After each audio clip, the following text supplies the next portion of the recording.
It's actually recording. Okay. Oops. So, as Woody Allen famously said, he said, I don't want to achieve immortality through my work. I want to achieve immortality through not dying. And I have bad news for Woody. Currently, the human mortality rate is still 100%, which means that the rate of people who are going to grieve is also 100%. So even if it hasn't affected you yet, it's going to. Because sooner or later, someone you love, whether it's the people who are the closest to you, or random strangers on the street, or your favorite cashier at the grocery store, someone is going to be affected by grief, and you need to know what to do and what to say and how to not make it worse. There are some kinds of grief that are really obvious. When someone's spouse dies, or they lose a child or a parent, that's really clear and obvious. But there are also many kinds of grief that are more invisible. There are the struggles with infant loss and miscarriage. There are also things that people often discount. The loss of a pet, or grief over someone that you haven't met. When Sandy Hook or Columbine happened, there was a huge outpouring of grief for people that we didn't even know. A celebrity who's really important to you, you will grieve for them. And there's also grief over things that are not related to death.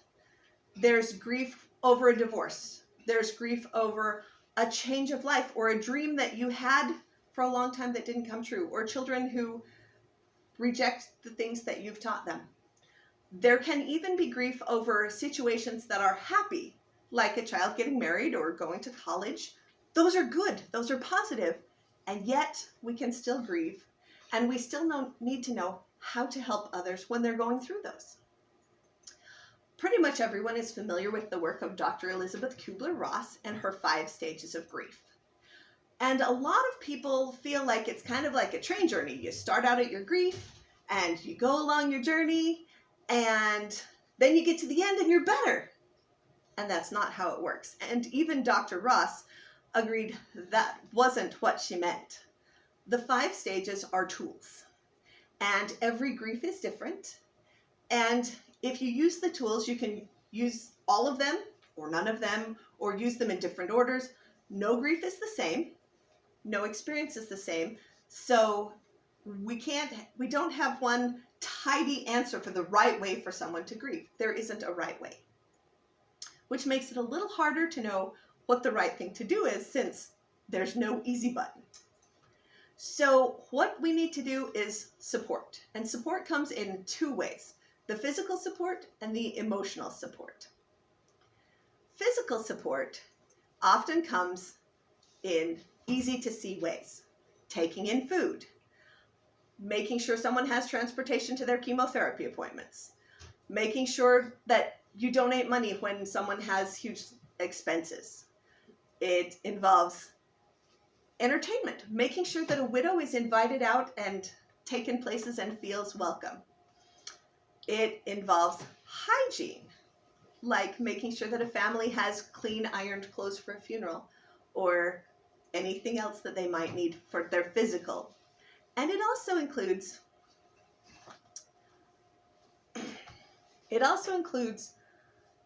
physical memories, scrapbooks, sharing pictures, making a memory quilt. Those things are really, really important. They help when someone is grieving. There is such a thing as grief brain, where your mind and your body are so overwhelmed that they've proven you can't remember as much, you can't think clearly, you have a hard time with just day-to-day things. And so physically supporting someone who is going through that is really, really important. But no less important is the emotional support. And that's a little scarier, because we are all afraid of saying the wrong thing. We're afraid of putting our foot in our mouth. There is not one right thing to say, but I promise you there are lots of wrong things. So I'm going to give you the primer on what not to say. Don't say anything that starts with "at least." Well, at least she's not suffering anymore. At least you're young. You can still have more children. You can still marry again. It might be true, It is not helpful. Don't say it.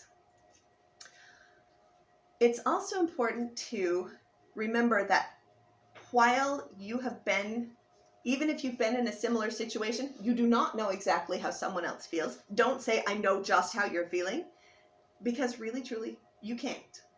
You haven't been in exactly their situation, and it's much more loving to remember that you can say, I know this is hard, without saying, I know just what you're going through, because that implies you know the best way to deal with it, and you don't.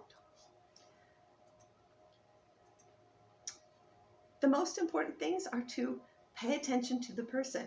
Put them first. Don't worry about how awkward you feel or how much you're hurting. Focus on them. And do not give them advice. Even if it's good advice, even if it helped you, even if it would really help them, just don't do it. The only possible situation when you can give advice is if they directly ask for it.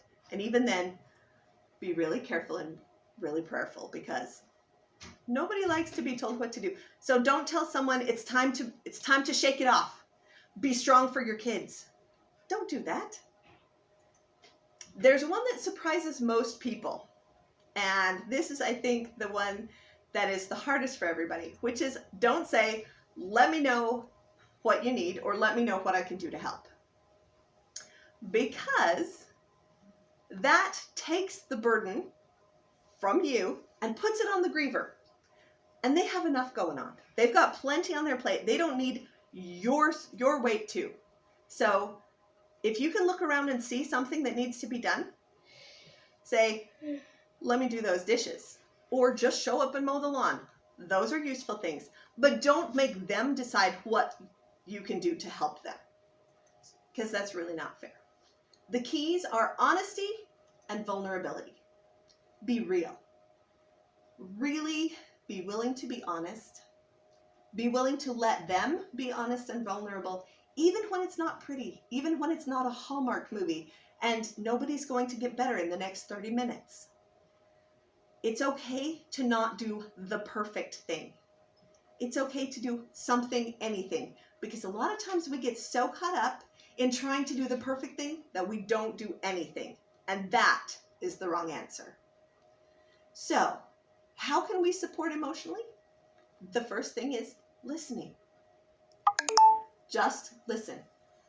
They say God gave you 2 ears and 1 mouth for a reason, because you should listen twice as much as you talk.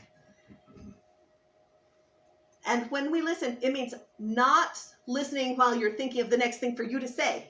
Just listen to whatever they need.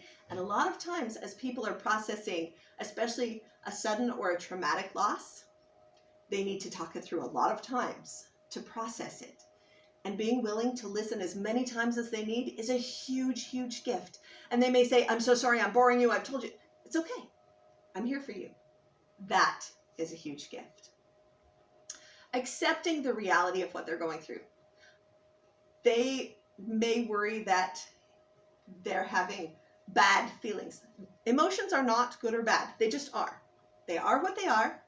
And by accepting them and giving them a safe place where they can process whatever they're feeling, even if it's not pretty, that is a great gift. Remembering, a lot of times people who have had a loss say, the hardest part is that nobody would talk to me about her. It wasn't like she died. It was like she had never existed. And that is a tragedy, because if you have loved someone for many years, you're going to continue to love them. They're not going to disappear from your life. So talk to them and talk about the things that were good. Admit the pain, the awkward, and the hardship. Admit that this is a hard, rough time, and let them just have their hardship. Don't diminish their pain. And, as I said, let them have all their feelings and allow them the grace to feel what they're feeling without having to cover it up or make it pretty to make you feel more comfortable. Don't deny their reality. Those are tremendous gifts. So now, after all the things you can't say, what can you say? Well, I'm so sorry. you can say, I don't know exactly how you're feeling, but I love you. I wish I could take your pain away. I wish I could make this better. You can say, I always loved your mom's smile. Your dad was so important to me, especially when he was my teacher. You can say, I would not be who I am without John in my life. You can say, this is so hard. Or, I wish that I could be more help. I wish I could be there. Or even, I don't know what to say. As long as it is true, and as long as it is real, that is the best thing you can say. Remember, if you have messed up in the past and you didn't talk to somebody because you didn't know what to say, they haven't forgotten their loss. You can honestly admit, I was uncomfortable. I didn't know what to say, but I want you to know I love you, and I'm here for you, and I'll do better now. That's okay. So, it's important to not figure, this is not a once and done thing. You can't just say, I have loved my friend, but we're good now. I did that. Keep following up. Keep checking in. Remember anniversaries especially, but also just remember to let them know you love them and you also love the person they're grieving. So what is the big takeaway from today? What is the thing to take home with you? What would you take notes on if I made you take notes? The single most important thing I want you to remember is it's not about you. Take your focus off of yourself and off of how you're feeling and focus on the other person and what they need. It's that simple. And with that, also remember that if you have messed up in the past, don't beat yourself up for it. Give yourself the grace and the love that you give to other people who are grieving and say, we're all human. We make mistakes. I make mistakes. I allow you to make mistakes and be real, because that is a great gift. And if we love each other this way, by being real and honest and vulnerable, we will change the world, because we will change the world for that one person who really needs it. Thank you.